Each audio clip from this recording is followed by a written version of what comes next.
देवी अहिल्याबाई होलकर, जिन्हें पुण्यश्लोक भी कहा जाता है, जो कि भारत के महाराष्ट्र के मराठा मालवा राज्य की रानी थी और भारत के इतिहास में सबसे अच्छी महिला शासकों में से एक थी। उन्होंने मालवा साम्राज्य में शासन करने के दौरान धर्म के प्रचार किए और वहां की शिल्पायन की बढ़ोतरी की। देवी अहिल्याबाई होलकर मूल रूप से उनके ज्ञान, बुद्धि और उनकी प्रशासनिक कौशल के लिए परिचित है।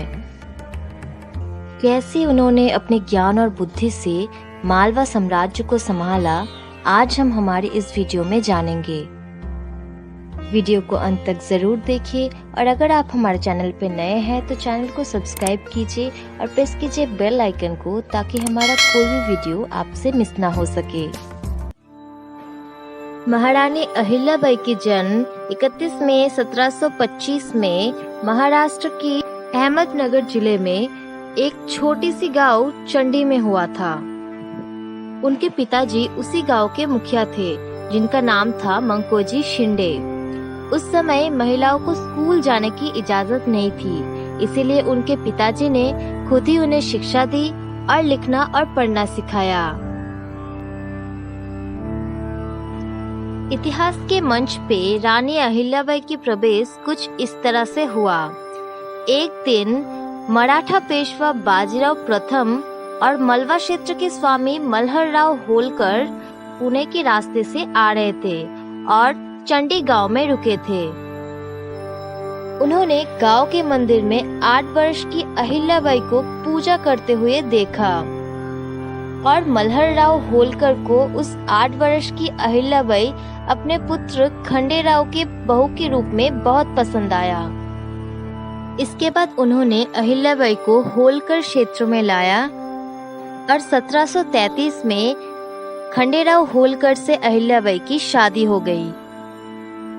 शादी के बाद 1745 में उन्होंने अपने बेटे मलेराव होलकर को जन्म दिया और उसके बाद 1748 में अपनी बेटी मुक्ताबाई को जन्म दिया। लेकिन उनके बेटे मालेराव होलकर मानसिक रूप से अस्वस्थ था। अहिल्याबाई ने एक और परंपरा को भी तोड़ दिया जब उन्होंने अपनी बेटी की शादी यशवंतराव, एक बहादुर लेकिन गरीब आदमी से की, जब वो डकैतों को हराने में सफल रहा। बाद में अहिल्याबाई की पति खंडेराव होलकर 1754 में कुंभीर की लड़ाई में मारे गए थे और उसके 12 साल बाद ही उनके ससुर मल्हरराव होलकर की भी मृत्यु हो गई। अपने पति और अपने ससुर के मृत्यु के बाद भी वो दुर्बल नहीं हुई और राज्य के मामलों को संभाला और उनकी अधीनता में उनकी और खंडेराव का एकमात्र पुत्र मालेराव होलकर वहां के राजा बने। लेकिन कुछ महीने बाद भी मालेराव की भी मृत्यु हो गई।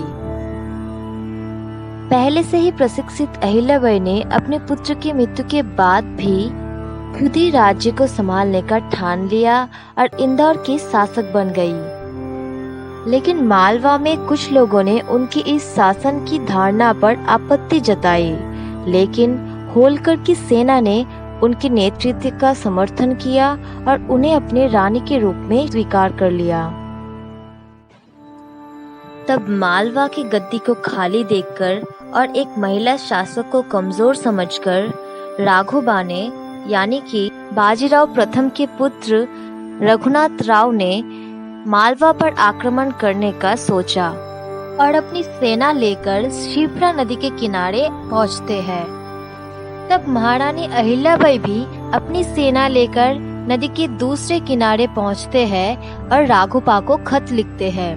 खत में वो ये लिखती है कि मैं महारानी अहिल्याबाई आपसे खुद युद्ध करूंगी, लेकिन अगर मैं हार गई तो कोई कुछ नहीं कहेगा, लेकिन अगर आप एक अबला नारी से हार गए तो आप एक हंसी के पात्र बन जाएंगे।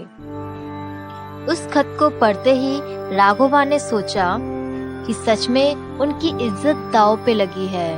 इसीलिए उन्होंने खत का जवाब लिखते हुए लिखा कि वो सिर्फ मालेराव की मृत्यु का शोक मनाने आए हैं, और बाद में अहिल्याबाई से मुलाकात किया और उल्टे पांव अपनी सेना लेकर लौट गए। ऐसे ही मैदान में ना उतरते हुए भी अहिल्याबाई ने वो युद्ध जीत लिया और अपनी बुद्धिमत्ता का फिर से परिचय दिया। उनके शासनकाल में राज्य की छोटे छोटे गांव भी बहुत समृद्ध होने लगी और उन्होंने अपने राजधानी नर्मदा नदी के किनारे महेश्वर में स्थापित कर लिया। अहिल्याबाई ने बहुत सारे किलाओं का और बहुत सारे मंदिरों का भी निर्माण किया और पूरे जीवन काल में धर्म के प्रचार किए। लेकिन 13 अगस्त 1795 में 70 वर्ष की अहिल्याबाई की मृत्यु हो गई। उन्होंने अपने पूरे जीवन काल में इतने धर्म और इतने अच्छे काम किए हैं कि मृत्यु के बाद भी आज भी वो देवी के रूप में पूजी जाती है।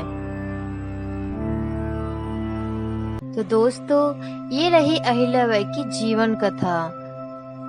अगर वीडियो पसंद आया तो वीडियो के नीचे लाइक का बटन क्लिक कीजिए और सब्सक्राइब कीजिए हमारे चैनल को।